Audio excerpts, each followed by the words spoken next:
Chegada de mais 2 reforços para o Corinthians. Comentaristas perdem o controle durante discussão sobre a torcida do Timão. Gols e bastidores do empate do Corinthians com o Santos, em plena Neoquímica Arena. Tudo isso e muito mais, amigo fanático. Seja bem-vindo novamente para conferir as nossas notícias diárias e relevantes. Já confere aí se você está inscrito no nosso canal e com o sininho ativado para não perder nenhuma das nossas notícias. Ajude esse canal que também é seu, deixando aquele like maroto e um Vai Corinthians para fortalecer o nosso trabalho. Sem mais enrolação, bora para as notícias. Já quero deixar claro que vejo muitas deficiências e nervosismo no atual elenco do Corinthians. Porém, segundo o portal do Globoesporte.com, Diego Coelho viu um Corinthians dominante no empate por 1-1 com o Santos, na Neoquímica Arena, na noite desta última quarta-feira, pela 14ª rodada do Brasileirão. Tomamos o gol, tomamos conta do jogo. Mudamos 5 minutos depois para um 4-3-3. Eu trouxe o Mantuan para jogar do médio junto do Rony e Gabriel de entrelinhas. Coloquei Luan do lado esquerdo, Léo Natel no direito e centralizei Jô. O Santos não conseguiu mais jogar, não conseguiu sair jogando como estava no quarto 4-2. O que falei aos jogadores é que temos que entrar melhor nos jogos para não ficar sofrendo por 10 ou 15 minutos. Depois do gol do Santos, tomamos conta do jogo. Abre aspas. Não é justo o placar pelo que a gente apresentou. Tínhamos que ter saído com a vitória hoje. Essa é a minha maneira de ver o jogo. Com muito mais volume, com muito mais agressividade. Não me interessa, era o Santos ali, um clássico difícil e jogamos melhor que o Santos. Finalizou o Diego Coelho, técnico interino do Corinthians. Quero saber de você, amigo fanático. Diego Coelho deve seguir como técnico do Corinthians. Você acredita que o Timão pode engrenar nas mãos de Diego Coelho? Ou você acredita que precisamos urgente de um padrão de jogo? Vale lembrar que a cada rodada, a nossa situação está ficando cada vez mais crítica. Deixe aí nos comentários a sua opinião. Já aproveita para conferir se você está inscrito no nosso canal, e com o sininho ativado para não perder nenhuma das nossas notícias diárias. O apresentador Fernando Fernandes apelou para jatos d'água ao apartar uma discussão entre Edilson Capetinha e Rogério Assis, o Canhão, nos donos da bola da última quarta-feira. O protesto da Gaviões da Fiel, maior torcida organizada do Corinthians, da última terça-feira, foi o motivo da discussão. Para Edilson, a manifestação da torcida alvinegra é fruto dos maus resultados do time de Parque São Jorge, e deve passar quando o time voltar a vencer. O ex-jogador aconselhou o goleiro Cássio, um dos alvos do protesto, a relevar as críticas. Já Canhão discordou do colega, e questionou o relacionamento do presidente André Sanches com a organizada. Abre aspas. O Cássio tem que relevar essa manifestação, e vamos para o jogo, opinou Edilson, se referindo ao clássico contra o Santos. Então ganha hoje e esquece tudo. É isso? Questionou Canhão. Não é que esquece tudo, mas a gente vive de resultado, argumentou Capetinha. Não é assim que funciona. O problema é essa relação promíscua de clube de futebol com torcida organizada. Eu sou contra esse tipo de coisa. E não acho que tem que ir cobrar Arauz, Everaldo ou qualquer outro jogador que não tenha a influência de um Gil ou Cássio. Esses caras não foram jogar no Corinthians porque quiseram, argumentou Rogério Assis que, na sequência, foi interrompido pelo colega. Abre aspas. Eu discordo. A torcida do Corinthians não tem relação com presidência, soltou o ex-jogador. Sempre teve. Todas as torcidas organizadas têm, rebateu o jornalista. A torcida tem relação com o resultado. Se ganhar, tudo bem. Se perder, protesto. Não é só do Corinthians, seguiu Edilson. Fernando Fernandes tentou interromper a discussão, chegando até a bater em um latão decorativo. O apresentador, porém, teve poucos instantes de paz, pois o bate-boca recomeçou. Fernandes, inclusive, teve dificuldades para chamar o repórter Nivaldo de Silo, que estava na Arena Corinthians, palco do jogo desta última quarta-feira, às 19 horas, contra o Santos. Ao final da participação do repórter, Fernandinho perguntou se os colegas estavam mais calmos e, para garantir frescor na sequência do programa, borrifou água nos dois. Segundo o apresentador, a dupla seguiu batendo boca nos bastidores. Abre aspas. Eu quero saber, estão mais calmos? O que está acontecendo com os dois? Esfria aí. Esfria aí. Esfria. Esfria. Esfria. Ficam brigando. Nem com o Dicilo trazendo as notícias os caras não sossegam. Finalizou o apresentador Fernando Fernandes. E você, amigo fanático? O que tem achado das atitudes da Gaviões da Fiel? Deixe aí nos comentários a sua opinião sobre esse assunto.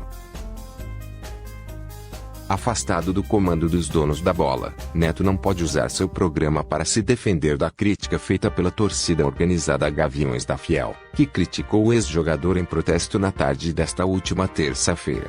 Apesar disso, o assunto foi abordado no programa e o apresentador foi defendido pelos colegas presentes na atração. Abre aspas. Os caras pegando no pé do Neto. O cara que mais defende o Corinthians, ídolo do Corinthians, jogador histórico do Corinthians, sempre está aqui defendendo o Corinthians. Cara, pelo amor de Deus. Pode falar de qualquer um, mas o Neto é o cara que mais defende o Corinthians. Assume a posição dele como corinthiano.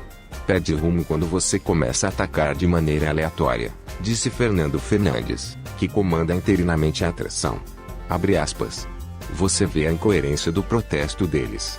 Eles criticam o Neto, mas eles estão lá protestando pelo péssimo futebol, que é o que o Neto faz aqui no programa.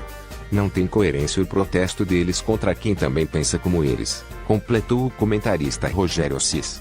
Já o comentarista Veloso afirmou que Neto foi atacado após criticar o protesto da organizada no aeroporto.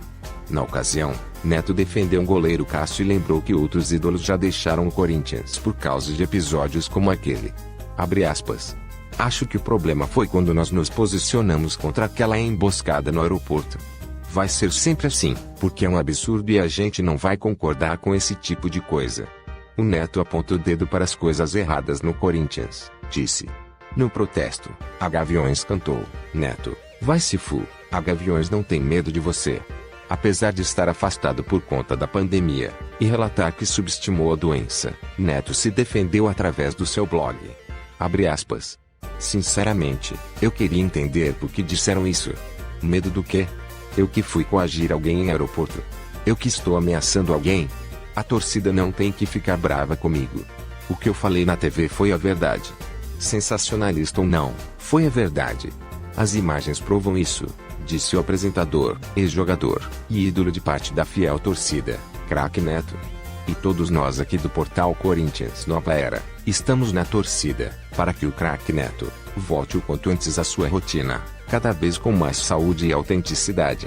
O sueco Sven-Goran Eriksson está de olho no futebol brasileiro e foi oferecido ao Corinthians, que tem futuro indefinido com o interino Diego Coelho no comando. A informação é de Jorge Nicola, comentarista dos canais ESPN, em seu blog no Yahoo. O técnico, que comandou a Inglaterra nas Copas do Mundo de 2002 e 2006, é representado na América do Sul por Daniel Kozik, que manteve contato com os dirigentes alvinegros nas últimas horas, segundo Nicola. Eriksson, de 72 anos, não trabalha desde 2019, quando deixou a seleção de Filipinas. Seus 3 trabalhos anteriores em clubes foram na China, em Shenzhen, Xangai e Guangzhou. Em seleções, ele também comandou México e Costa do Marfim.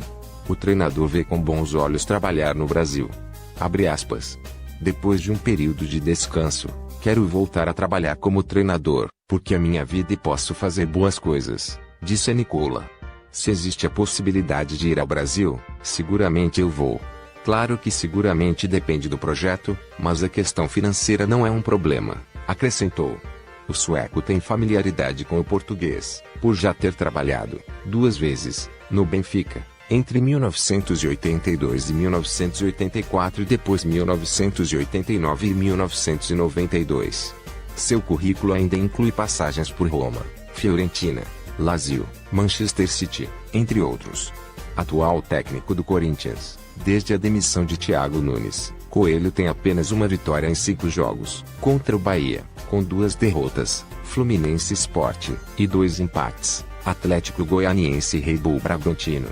Na minha opinião, infelizmente a diretoria não tem um projeto de futebol para seguir. Parece até que o André Sanches está mais preocupado com a mídia e a crítica, do que com o futuro do timão. Difícil um bom treinador entrar nessa canoa furada. E você, amigo fanático? Deixe aí nos comentários a sua opinião. Qual seria o melhor técnico para o Corinthians nesse momento? O Corinthians admite contratar reforços para a reta final da temporada, com a sequência do Campeonato Brasileiro e Copa do Brasil. Havia entendimento de que não seria possível investir, mas o cenário mudou. A diretoria trabalha com a possibilidade de buscar um zagueiro e um atacante de beirada para o grupo. Alguns empecilhos devem dificultar o processo de contratação. O clube ainda não encontrou os nomes ideais para reforçar o elenco. Há uma série de critérios a serem levados em consideração. O principal deles é o custo-benefício. Sem dinheiro para grandes investimentos, a diretoria tem o desejo de contratar jogadores que possam, de fato, ser aproveitados. Foram assim as negociações mais recentes com o Atlético Mineiro por Casares e Otero.